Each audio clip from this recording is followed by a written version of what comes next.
প্রতিদিনের মতন আজকেও আমি আপনাদের কাছে চলে এলাম। আপনারা দেখতে পাচ্ছেন FS Anarul media YouTube channel.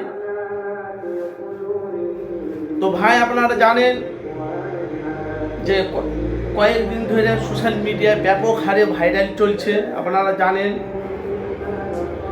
যে কলকাতার পুলিশ আরাবুলকে অ্যারেস্ট করেছে। এটা হলে আমাদের পশ্চিমবাংলায় অনেক জায়গাতে তোড়পাড় চলছে। তো আমার কথাগুলো একটু মনোযোগ দিয়ে শুনবেন যে যেখান থেকে আসেন।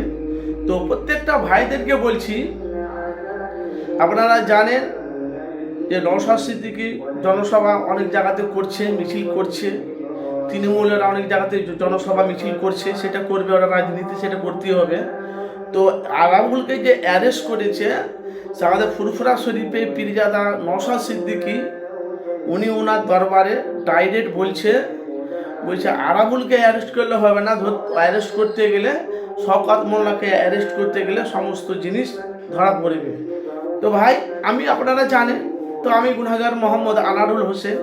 আমি ভাই কিন্তু মানুষের কাছে বাস্তবটা তুলে ধরি, আমি মানুষের কাছে বাস্তবটা তুলে ধরি। প্রত্যেকটা ভাইদেরকে আমি বলছি, তো আপনারা আমার মনোযুক্ত কথাগুলো শুনবেন যে কথাগুলো বলতে চাইছি।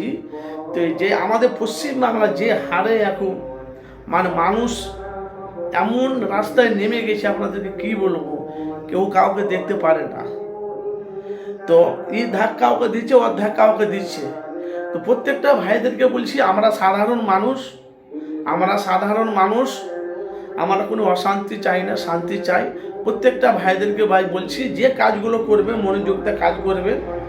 আর এই যে নওশাদ সিদ্দিকী ডাইরেক্ট বলছে কি বলছে, শওকত মোল্লাকে অ্যারেস্ট করলে সমস্ত তথ্য ধরা পড়বে। কিন্তু ওরা ভাই রাজনীতি করে, ওরা সমস্ত কিছু জানে, ওরাই জানে। আমরা তারা বলতে পারবো না, আমরা সাধারণ মানুষ। হয়তো নওশাদ সিদ্দিকী ভিডিওটা হয়তো ওখানে মানুষের সাথে বক্তব্য দিয়েছে মিডিয়াদের সাথে, সেটাকে নিয়ে আমি মানুষের কাছে বাস্তবটা তুলে ধরলাম। তো ভাই আপনারা জানেন আমি মানুষের কাছে বাস্তবটা তুলে ধরি। আপনারা দেখতে পাচ্ছেন FS Anarul media YouTube channel.